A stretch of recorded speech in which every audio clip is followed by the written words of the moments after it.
Assalamualaikum warahmatullahi wabarakatuh. Hari ini kita akan membahas tentang senam nipas. Sebelum kita masuk ke pengertian dari senam nipas, kita harus tahu dulu apa sih pengertian dari masa nipas. Masa nifas adalah masa setelah plasenta lahir dan berakhir ketika alat-alat kandungan kembali seperti keadaan sebelum hamil. Masa nifas berlangsung kira-kira 6 minggu, ya. Setelah itu kita masuk ke pengertian dari senam nipas. Senam nifas adalah latihan gerak yang dilakukan secepat mungkin setelah melahirkan supaya otot-otot yang mengalami peregangan selama kehamilan dan persalinan dapat kembali kepada kondisi normal seperti semula. Jadi senam nifas itu juga bisa dikatakan bahwa latihan jasmani bagi ibu yang sudah melahirkan, ya. Adapun tujuan dari senam nipas adalah yang pertama itu membantu mencegah pembentukan bekuan darah, ya, pada pembuluh tungkai. Selain itu, tujuan dari senam ibu hamil juga untuk mengencangkan otot perut, liang senggama, otot-otot sekitar vagina maupun otot-otot dasar panggul. Setelah itu memperbaiki regangan otot perut, memperbaiki sirkulasi darah, memperbaiki regangan otot tungkai, dan memperbaiki sikap tubuh dan punggung setelah melahirkan. Adapun manfaat dari senam nipas, yang pertama itu untuk membantu penyembuhan rahim, perut, dan otot pinggul yang mengalami trauma serta mempercepat kembalinya bagian-bagian tersebut ke bentuk normal. Selain itu, manfaat dari senam nipas juga membantu menormalkan sendi-sendi yang menjadi longgar diakibatkan kehamilan dan persalinan, serta mencegah pelemahan dan peregangan lebih lanjut. Dan yang terakhir manfaatnya adalah juga menghasilkan manfaat psikologis, yaitu menambahkan kemampuan menghadapi stres dan bersantai sehingga mengurangi depresi pasca persalinan. Jadi kalau ibu nifas, kalau dia sudah stres, sudah depresi, maka produksi ASI-nya akan berkurang. Jadi kita harus menghindari ibu nifas itu dari kecemasan, stres, maupun depresi. Terus fungsi dari melaksanakan senam nipas yang pertama yaitu mengembalikan kondisi kesehatan ibu, ya. Setelah itu mempercepat penyembuhan luka perineum, ya, bekas heading ataupun bekas robekan, ya. Setelah itu mencegah timbulnya komplikasi. Komplikasi apa yang terjadi? Contohnya komplikasi terjadi emboli atau trombosia, itu yang harus kita hindari. Setelah itu kita harus tahu, kita harus waspada, warning. Ibu nipas dengan anemia atau mempunyai riwayat penyakit jantung dan paru-paru tidak dianjurkan untuk mengikuti senam nipas, ya. Selain itu juga ibu dengan hipertensi maupun preeklamsi itu tidak dianjurkan mengikuti senam nipas. Kapan sih waktu yang tepat untuk melakukan senam nipas? Sebaiknya senam nipas itu dilakukan dalam waktu 24 jam setelah melahirkan, kemudian dilakukan secara teratur setiap hari. Jadi perlu diingatkan kembali bahwa senam nipas ini dilakukan pada saat ibu benar-benar pulih dan tidak ada komplikasi obstetrik, ya, atau penyulit masa nifas seperti tadi hipertensi, pasca kejang, terus demam, itu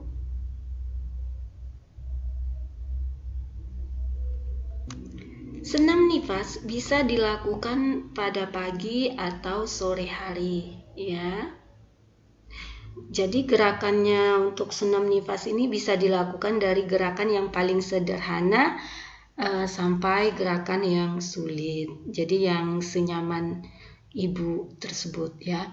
Adapun kerugian bila tidak melakukan senam nifas. Yang pertama, infeksi karena involusi uterus yang tidak baik sehingga sisa darah tidak dapat dikeluarkan.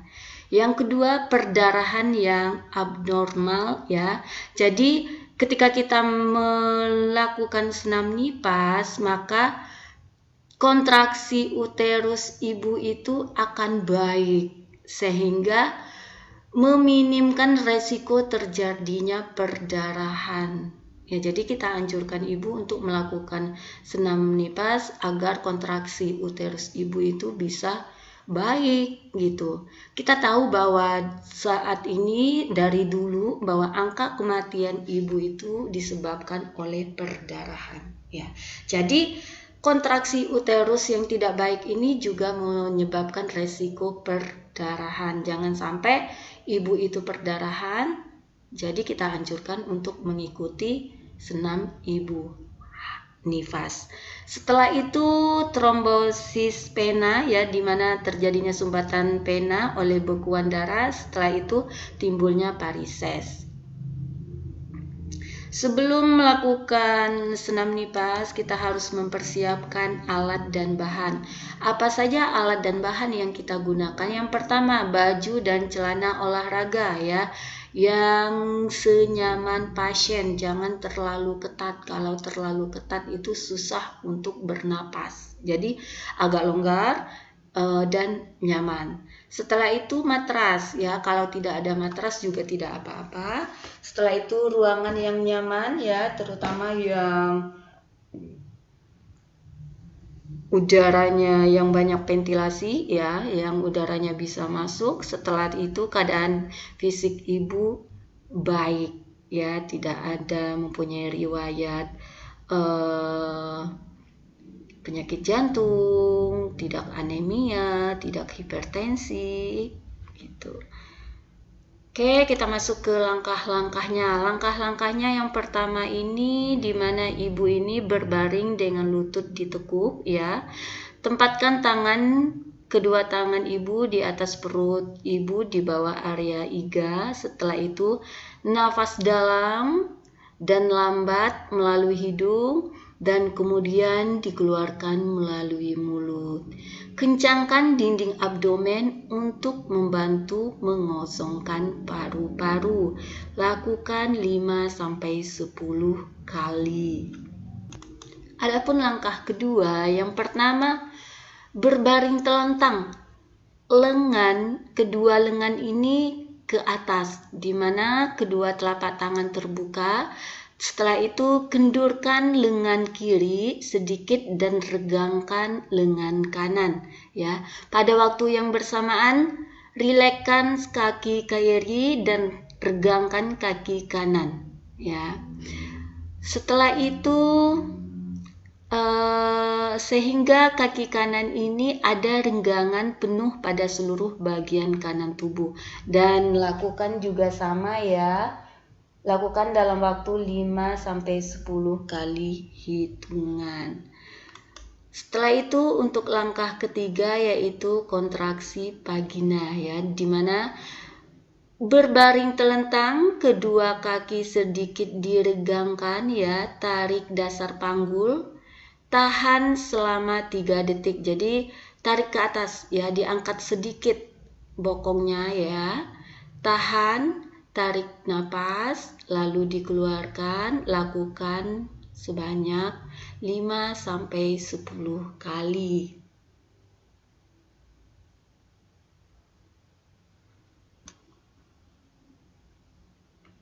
Oke, untuk poin keempat di sini di mana memiringkan panggul ya, berbaring terus lutut ditekuk. Kontraksikan, kencangkan otot-otot perut sampai tulang punggung mendatar dan kencangkan otot-otot bokong, tahan 3 detik kemudian rileks ya. Kedua tangan berada di paha ya, jadi rileks. Ya, tahan selama 3 detik. Setelah itu langkah selanjutnya di mana masih ya berbaring telentang, lutut ditekukan, lengan dijulurkan ke lutut, ya, angkat sedikit kepala dan bahu kira-kira 45 derajat, tahan 3 detik dan rilekskan dengan perlahan, ya, tahan, rileks. Selanjutnya posisi yang sama seperti di atas, tempatkan lengan lurus di bagian luar lutut kaki ya, kedua-duanya ya, sisi kanan dan sisi kiri, kedua lengannya lurus. Ya, tahan selama 3 detik, rileks dan pertahankan. Selanjutnya, posisi selanjutnya kita masih tidur telentang. Kedua lengan di bawah kepala, letakkan kedua lengan di bawah kepala, ini posisi yang enak, dan kedua kaki diluruskan, angkat kedua kaki sehingga pinggul dan lutut mendekati badan semaksimal mungkin, lalu luruskan dan angkat kaki kiri dan kanan vertikal dan perlahan-lahan turunkan kembali ke lantai, ya. Lakukan sebanyak 5-10 kali.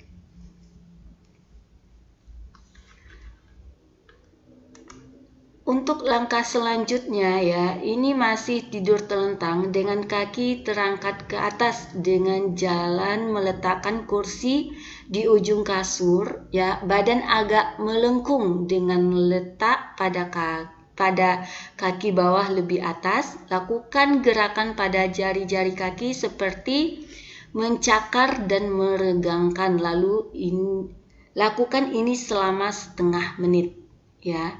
Jadi ini diputar ke depan, ke belakang, ke depan, ke belakang ya. Jadi ke depan, ke belakang, ke belakang, ke depan. Untuk langkah selanjutnya itu dimana posisinya sama ya, posisi yang tadi masih tidur telentang dengan kaki terangkat ke atas, lalu gerakan ujung kaki secara teratur seperti lingkaran dari luar ke dalam dan dari dalam keluar. Lakukan gerakan ini selama setengah menit ya. Yang pertama ke dalam ya, hitungan 1-8. Setelah itu sudah 3 menit, putar balik lagi ya, tadi ke sini berarti putar lagi ke sini ya. Untuk langkah selanjutnya sama, posisinya juga masih berbaring telentang, tetapi gerakan ini di mana gerakan kaki kiri dan kanan ke atas dan ke bawah seperti gerakan mengergaji ya, lakukan selama setengah menit ya, ke belakang, ke bawah, ke belakang, ke bawah ya.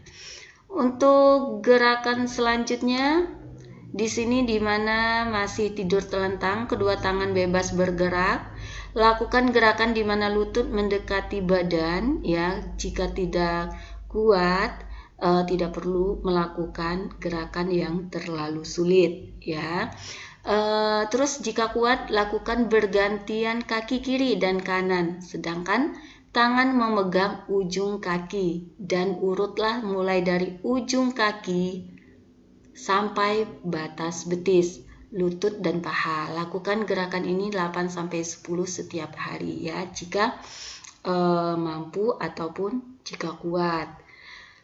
Setelah itu untuk selanjutnya yaitu masih dengan berbaring telentang ya, kaki terangkat ke atas ya, masih seperti yang tadi.